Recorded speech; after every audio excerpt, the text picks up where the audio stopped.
Marcos Villegas for Fight Up TV, powered by Stagefront VIP, here with the head of Showtime Sports, Mr. Steven Espinoza. Steven, Spence Crawford. It's the fight that we all want. We still hope. Let's backtrack a little bit. Terence Crawford gets a knockout over Espinoza. What'd you make of it? Look, Espinoza certainly came to fight, and I think even Crawford fans were getting probably a little bit, I wouldn't say anxious, but a little impatient. It's sort of like you're usually seeing, him break out, and then it was sort of like a bolt of lightning out of the blue, and it was over. So maybe there's a little bit of ring rust there. You had a decent opponent, and Terence took his time, and look, it was an impressive result. After the fight, he told us that, hey, I want to make this fight. And I think he's even tweeted at Spence, hey, I'm ready. How much is that weighing on the mind of Showtime, of PBC, and Errol, that in fact is the next fight for April or these next coming months? Well, look, it's still an attractive fight, and no one's going to, hold grudges and say we're not going to deal with him just because the first time didn't quite go the way we wanted. But there are other factors now. There's been, there's a mandatory order. There's, all of that. And I think there's an assumption, you can wave a magic wand, and make it all go away to get a Crawford fight. I don't know that that's the case right now. I think it's not as simple as that. But look, I have no doubt, there's no one on this side, from Errol, most importantly, to everyone else, that is, throwing that opportunity away. I mean, they're still looking and saying, look, this can realistically be made, great. Now, having said that, nobody wants to go through that experience again. And I know, look, there's a lot of different versions of what happened. I know on this side, it felt like the rug being pulled out from under us with very little notice. And, so, yeah, there's a little damage control to be done there, but it doesn't mean that we're not going to jump back into the negotiation if there's an opportunity to do so. Yeah, a lot of people felt that with him doing that pretty much killed the fight, because on your guys' sense, like you mentioned, pulled the rug out from you guys, and you guys well, why are we going to do business with a guy that does this? So in fact, that maybe it did hurt a little bit, but that's not going to stop the fight being made, or it does present a difficulty, like a new. I think. Sorry to cut you off. Yeah. I think there's got to be a different dynamic, and there were certain points that,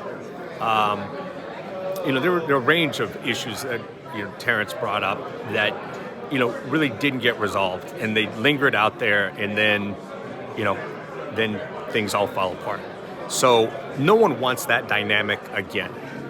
So I think in order for this to be a productive thing to get forward, I mean, there's got to be a different way of going about it, than sitting there and sort of moving incrementally an inch at a time over months and months. So if this is going to get done, look, we all know what the issues are. We all know what a basic structure is. Either people are interested or they're not, because no one wants to waste any more time. So if he's interested, look, there's no perfect deal. There's an old saying, a good deal is a deal where everybody is unhappy. Yeah, that's true. So, instead of trying to get the perfect deal, let's do the best deal we can in the circumstances before this thing, passes its expiration date. Crawford has said that, the negotiations was dragging on.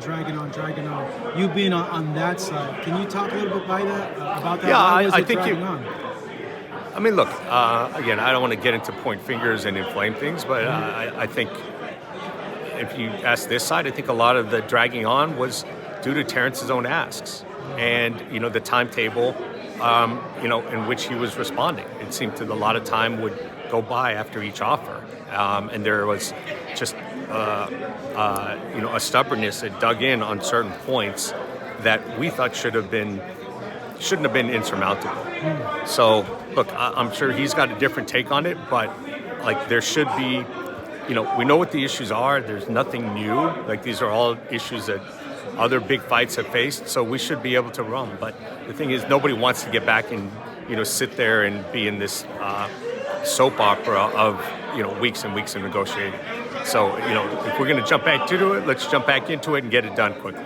There's been no re-engagement from either side yet? Not that I'm aware of, but again, there are sometimes conversations that are going on, that don't go through me. So, maybe on the the PBC side, maybe Al or TGB, there could be conversations there. He says the reason why it didn't happen was two things, which ultimately one he agreed on. No guarantee, which he said, and he stated, that's kind of weird. No other fighter gets no guarantees for a fight, but you know what? I'll take it. Second point is the transparency. Can you speak on that, and what would you say to those criticisms? Yeah, well, look, we don't have to address the first point that much because, there's been a lot of promoters and fighters that come out and say it's not that unusual to fight without a guarantee. It's absolutely not. And in fact, pay-per-view guarantees didn't even start coming into existence until about 3 years ago. So the reality is, for the longest time, for the bulk of the pay-per-view business, there were very, very few guarantees. So now to come in and say I'm the first one in history that didn't get one, that's just factually absolutely incorrect. I can give probably off the top of my head 20 different fights. There have been, fights. There have been Tank Davis fights where he didn't get a guarantee. There have been Mayweather fights where he didn't get a guarantee. So look, that perspective is just flat out wrong. The transparency is absolutely baffling. He got that in black and white. Seeing the contract, it's there in black and white. And the reality is, the way we would have to account, like we collect the money, we do the accounting. You can't do an accounting without being transparent. Now, it depends what transparent means. To most people, it means transparency means I know what the revenues are, I know what the expenses are, I know what the deductions are. It's all out in the open. Now, that has never been an issue on this fight or on any other fight that we've been involved in. If transparency means something else. Yeah, he wants the power to at least know of expenses and ask about expenses. See, now here's where it gets a little bit complicated. If you're saying I get the right to approve expenses, first of all, I have a problem with that. Because what's going to happen when I tell you, okay, this is what TV production costs, and you say, no, I think it'd be cheaper. So wait a minute, now I can't produce it? We've been doing this quite a while. I know what it costs, and so if it costs pretty much the same as it does for other big pay-per-views, there's an industry standard. We're not going to go into a promotion and have the risk of someone saying to us 2 weeks out, no, I don't like that contract, I'm not signing. Or go into it and say, oh, we're waiting for a fighter's signature and it's fight week and I don't know when he's going to get around to reviewing this expense and approving it. It's just not a realistic way to do business. You've got to have a certain level of trust, and there are certain protections, disclosures you can do up front. But the reality, is to be able to approve everything along the way. There's no one who's ever going to do that, because the reality is there's no way that people are going to go into it, start spending a bunch of money, go into a promotion, and then let's say 2 weeks out, somebody gets, bug up their ass about an expense and says, you know what, I don't want you to spend any more marketing money. Who's going to go into a deal where you are at someone else's mercy until the very last second? Was it to that point where he said, I want to be able to prove this, and that, or was it he just wanted to know what was... I'm not going to get too far into the specifics, but the reality is, if you're asking to approve expenses, the question is, okay, what if you don't approve? What happens? We saw this, and here's a great example, Mayweather-Pacquiao. Now, you remember it well. So we had this weird situation where the tickets were not released until about 10 days before, a week of. Why was that? Because the parties had mutual approval and they reached an impasse. And everybody was screwed. That is the cautionary tale. It's great to say, okay, mutual approval. Okay, but what if you don't approve? What are the repercussions there and how is it resolved? If your position is, nope, it's got to be mutual approval and I have the ability to blow it up at any point up until fight night, you're not going to get a lot of people who are taking that deal. Because you'll end up with something like Mayweather-Pacquiao, but worse. In that case, the ticket demand was so high it didn't really matter, in some sense, and a lot of the tickets were spoken for anyway. But it was an ugly situation. And so you can't be in this where someone is going to have the ultimate leverage. There's got to be, hey, okay, if the two promoters can't agree, then the network breaks the tie. Or there's got to be some way of resolving it. But just saying, hey, everything, unless one of the fighters approves every last penny, everything grinds to a screeching halt.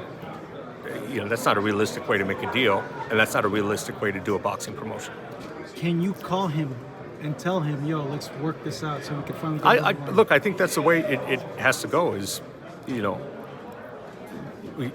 laugh and people use the metaphor, but maybe we all need to get in the room and lock the door and spend 8 or 10 hours, and if we don't have a deal, then everybody goes off and lives their life.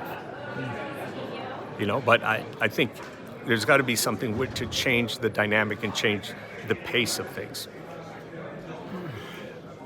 By the end of this year, are you fairly confident we get it, or you're kind of like, ugh? It's a tough one. Something has to change. We can't just repeat the same dynamic before. Spence was done with his deal. I think PBC terms, we weren't that far apart from having terms resolved. So it's imminently doable. It's not something in the abstract that I could look at and say, look, we should be able to work this out in 2 or 3 hours. But that requires, some trust, some give and take, and that's been a little bit difficult to get in this situation. At this point, Errol's been very clear he doesn't want anything other than big fights. He doesn't take tune-ups, not even after car accidents, not even after time off.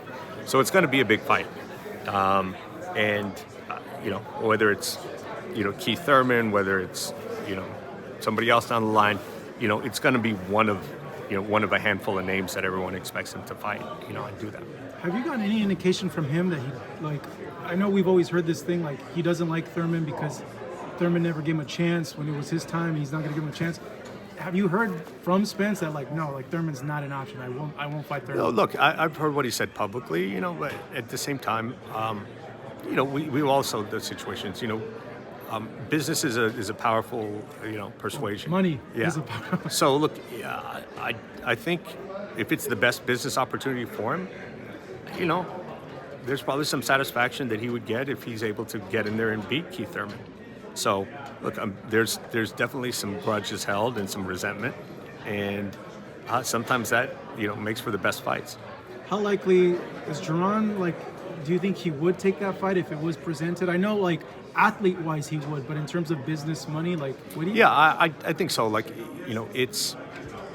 I think Jerron is getting to the point where Spence was, which is, Spence was avoided and was delayed in getting his title shot.